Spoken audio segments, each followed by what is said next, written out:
राजनीति में विरासत जैसा कोई शब्द नहीं होता है, लेकिन यूपी में अगर बात की जाए तो मान्यवर कांशीराम जी के जाने के बाद से जो उनका बीएसपी का जो पदभार आया, बीएसपी को संभालने की जिम्मेदारी आई, वो मायावती जी ने संभाला। सूबे की 4 बार की मुखिया रहीं, लेकिन इस बार 24 के चुनाव के पहले समाजवादी पार्टी ने जिस तरह से दलितों के वोट बैंक के लिए या दलित समाज को अपने पास करने के लिए जिस तरह से कांशीराम जी की मूर्ति का अनावरण रायबरेली में होता है, वहाँ पर तमाम बीएसपी से आए हुए दिग्गज नेता वहाँ पर मौजूद होते हैं मंच पर।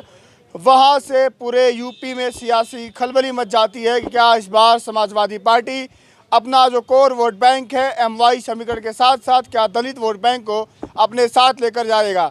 तमाम मुद्दों पर बातचीत करने के लिए और इस मुद्दे को बहुत बारीकी से बातचीत करने के लिए मेरे साथ इस समय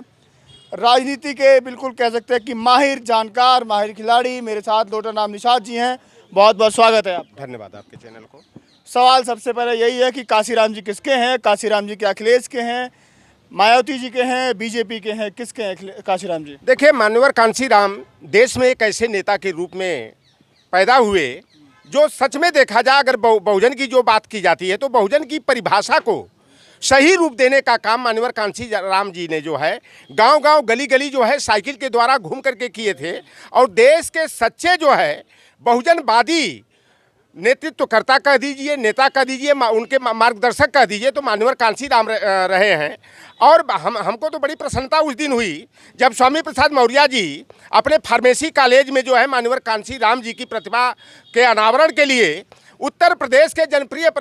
मुख्यमंत्री और समाजवादी पार्टी के राष्ट्रीय अध्यक्ष अखिलेश यादव जी से अनावरण कराए। इसके बाद उत्तर प्रदेश की राजनीति में जो है खलबली मच गई और खलबली उस पार्टी के नेता के अंदर आ गई कि मायावती जी ने जो है कि तरह तरह की उंगलियां जो है समाजवादी पार्टी पर उठाना, और ऐसा लगा कि मान्यवर कांशीराम जी पर जो है कि मायावती जी की बपौती हो, उनकी पैतृक संपत्ति रहे हो मान्यवर कांशीराम जी। अरे मायावती जी से मैं जानना चाहता हूं कि जब मान्यवर कांशीराम जी अस्वस्थ थे, दिल्ली में के बहुजन का समाजवादी पार्टी के राष्ट्रीय कार्यालय पर स्वास्थ्य लाभ ले रहे थे, तो उनके माताजी, उनके भाई और बहन अगर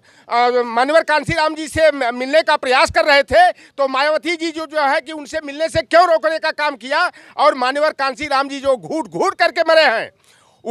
उसमें देखा जाए तो बहन मायावती जी सबसे बड़ी दोषी हैं। और मान्यवर कांशीराम की मैं अकाल मौत का जिम्मेदार बहन मायावती को मानता हूं। और देखिए, बहुजन जो भी नेता हैं, चाहे वो बाबा साहेब भीमराव अंबेडकर हो, चाहे साहू जी महाराज जी हो, ज्योतिबा फुले छत्रपति साहू जी महाराज हो, चाहे बीपी मंडल कर्पूरी ठाकुर हो, चाहे राम लखन चंदापुरी, ब्रह्मानंद लोधी जैसे, और पेरियार ललई सिंह यादव, रामस्वरूप वर्मा जैसे जो नेता हैं, वह अपनी एक जाति के लिए काम नहीं किए हैं। उन्होंने जातियों को एकजुट करके एक ताकत बनाने का काम किए। और मान्यवर कांशीराम जी का तो नारा था कि जात को जमात में बदलो। अगर जात जात करते रहोगे तो भटकते रहोगे, अन्याय के शिकार होगे। और मान्यवर कांशीराम जी ने समाज के उन तबकों को जो बिल्कुल सामाजिक और राजनीतिक पटल पर बिल्कुल वंचित थे, जैसे नाई बिरादरी के लोग हों, प्रजापति बिरादरी के लोग हों, बिहार बिरादरी के लोग हों,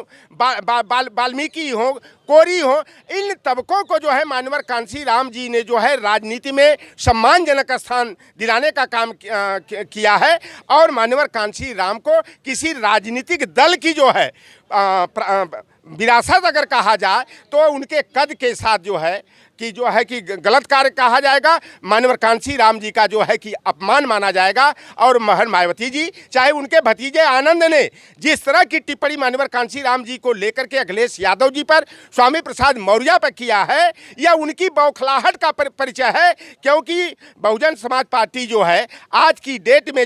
जो है कि बिल्कुल जो है कि खात्मा की ओर जा रही है। और सच्चे अर्थों में कहा जाए तो बहुजन समाज पार्टी आज जो है भाजपा की बी टीम बन गई है। और मायावती जी वही बयान जारी करती हैं जो भारतीय जनता पार्टी के नेता और विशेष करके नरेंद्र मोदी जी और अमित शाह कहते हैं। मायावती जी वही बयान जारी करती है। 22% बहुत डरपोक किस्म की यह नेत्री है। 4 बार सूबे की मुख्यमंत्री रही हैं, 22% वोट उनका है दलित वोट बैंक। कहते हैं कि बीएसपी की तो शुरुआत होती है गिनती की 22% से होती है, आप कह रहे हैं कि बीएसपी खत्म हो रही है। अच्छा ये बतलाइए, क्या 22% क्या मायावती के जेब में है? जब तक मान्यवर कांशीराम थे तो बहुजन समाज पार्टी जो है बहुजन समाज की पार्टी थी, और बहुजन समाज का जो वोट 22% की 22.5% की बात की जाती है, वह मान्यवर कांसी 2007 वाला जो चुनाव हुआ है उसके बाद यह वोट भी बिखरा, क्योंकि मायावती की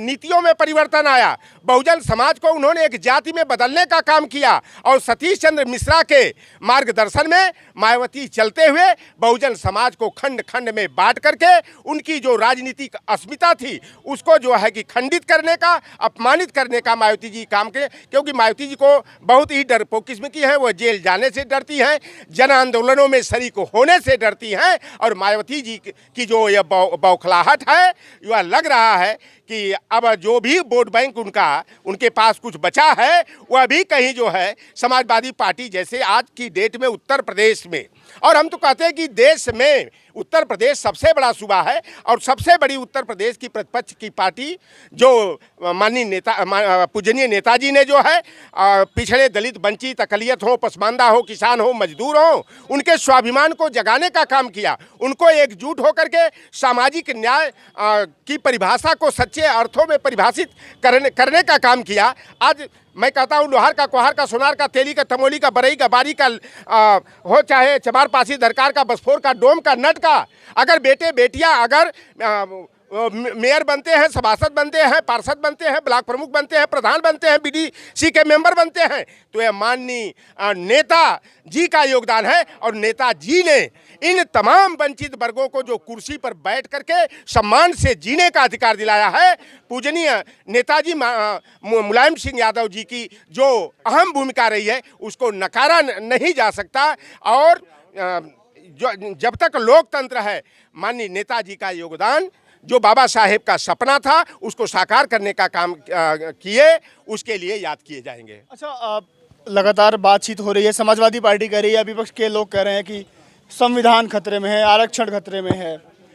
लेकिन मायावती जी वैसे तो चुप रहती हैं बहुत दिनों तक, लेकिन जैसे इस वहाँ पर रायबरेली में प्रोग्राम होता है वो प्रेस कॉन्फ्रेंस करती हैं, सपा पर हमला करती हैं, जबकि सूबे में बीजेपी की सरकार है, लेकिन हमला वो सपा समाजवादी पार्टी पे कहती हैं। वो ये भी कहती हैं कि अगर गेस्ट हाउस कांड नहीं हुआ होता तो सपा और बसपा पूरे देश में राज कर रहे होते। कैसे देखते हैं इस? देखिए, जो सपा बसपा गठबंधन 1993 में बना था, और उस समय एक नारा बड़ा जोरों से गांव गांव गली गली में गूंजा था, मिले मुलायम कांशीराम, हवा में उड़ गए जय श्री राम। उस समय जो हिंदुत्व की भावना जागृत करने के लिए अयोध्या में राम मंदिर का मुद्दा भारतीय जनता पार्टी ने, यानी यूँ कह लीजिए कि पिछड़े वर्ग के आरक्षण के लिए जब मंडलवाद की लड़ाई शुरू हुई तो भारतीय जनता पार्टी आरएसएस ने जो है मंडलवाद को कमजोर करने के लिए कमंडल की राजनीति को शुरू किया। राम के जन्मस्थान को कोई नहीं जानता था, वहाँ बाबरी मस्जिद की जगह राम की जन्मस्थली बता करके जो है हमारे पिछड़े दलित वंचित वर्ग का ध्यान असल मुद्दों से हटाने का काम किया। और देखिए, मान्यवर कांशीराम जी का जो प्रयास था कि जिस तरह से उत्तर प्रदेश में सपा बसपा का गठबंधन बना था, और मैं भी स्वीकार करता हूं कि अगर वह गठबंधन वास्तव में ईमानदारी से रहा होता तो पूरे देश में जो है बहुजनों की सरकार होती, उसे कोई रोक नहीं सकता था। अखिलेश यादव जी ने एक प्रयास किया, जो 2019 का लोकसभा में गठबंधन हुआ, और अखिलेश यादव जी ने 80 सीटों का चार्ट उनके सामने रख दिया, कहा बुआ जी जो सीट आपको पसंद हो उस पर आप टिक लगा दीजिए, अंगुली रख दीजिए। मायावती जी के सामने खुला उन्होंने प्रस्ताव रख करके अपने नरम दिल का और बहुजन की एकता को मजबूती देने के लिए अखिलेश जी ने जो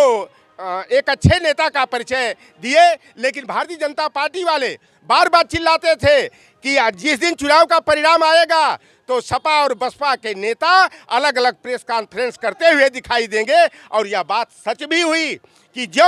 परिणाम आया, मायावती जी ने कहा कि यादव समाज के लोगों ने तो हमें बसपा को वोट ही नहीं दिया। लेकिन मैं सच्चाई बता दूं, देखिए, मैं एक नेता और सामाजिक कार्यकर्ता के साथ साथ मैं एक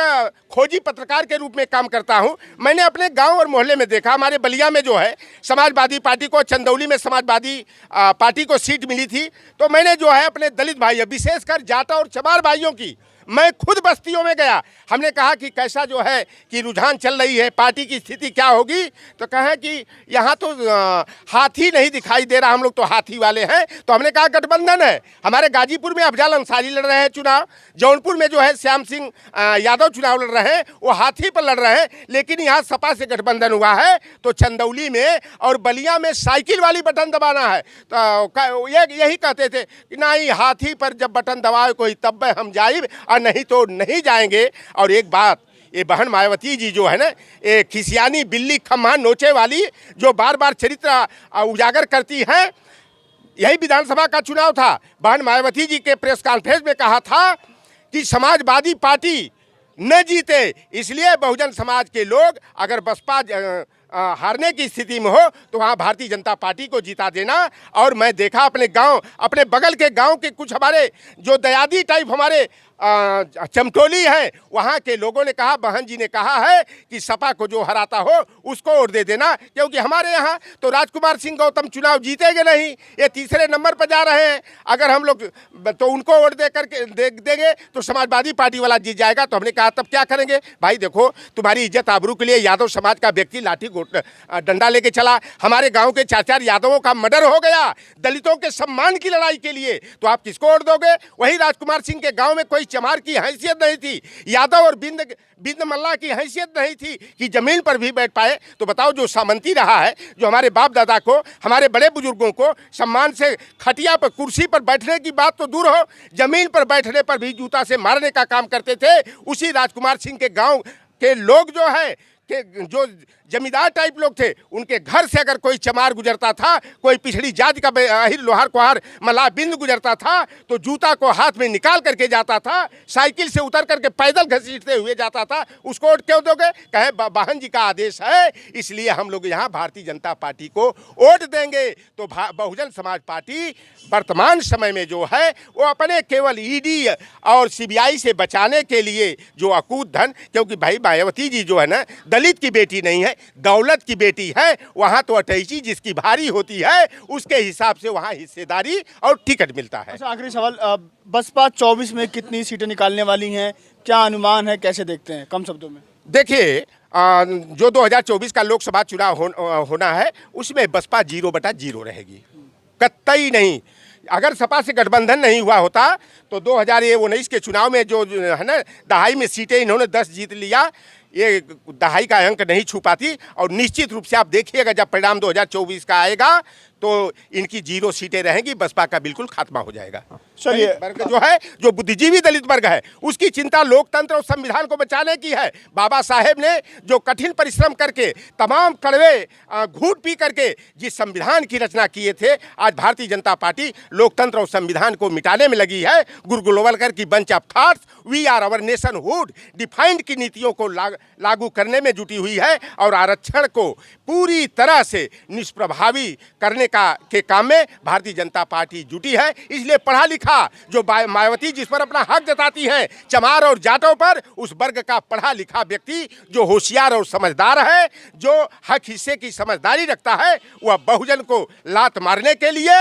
और भारतीय जनता पार्टी को हराने वाले दल को वोट दे करके मजबूत करने के लिए जो है कि पूरा मन बना चुका है। और दलित वर्ग अब जो है मायावती के झांसे में आने वाला कतई नहीं है। चलिए, 2022 के विधानसभा चुनाव में देख लिया कि बसपा एक समय में मायावती जी खुद सूबे की 4 बार की मुख्यमंत्री रहती हैं, बीएसपी इतनी बड़ी पार्टी, लेकिन चुनाव का परिणाम आता है 2022 का तो एक विधायक, वो भी कहते हैं कि उनकी अपनी छवि अच्छी थी तो इसके नाते वो जीत गए। 24 के चुनाव में सबकी निगाहें हैं कि काशीराम जी किसके हैं, सियासत छिड़ गई है, काशीराम किसके हैं। काशीराम एक बहुत बड़े नाम है बहुजनों के लिए, तमाम उनका संघर्ष भरा जीवन रहा, लेकिन 24 के चुनाव के पहले जो दावेदारी ठोकी जा रही है, जो जगह जगह कार्यक्रम हो रहे हैं, उसको लेकर के अब देखते हैं कि जनता क्या तय करती है और बहुजन समाज काशीराम को लेकर के क्या सोचता है और 24 में किस पार्टी की तरफ जाता है, देखने वाली बात होगी। फिलहाल के लिए ख़त्म करते हैं, लेकिन अगली वीडियो में आपसे मुलाकात होगी। अभी के लिए नमस्कार।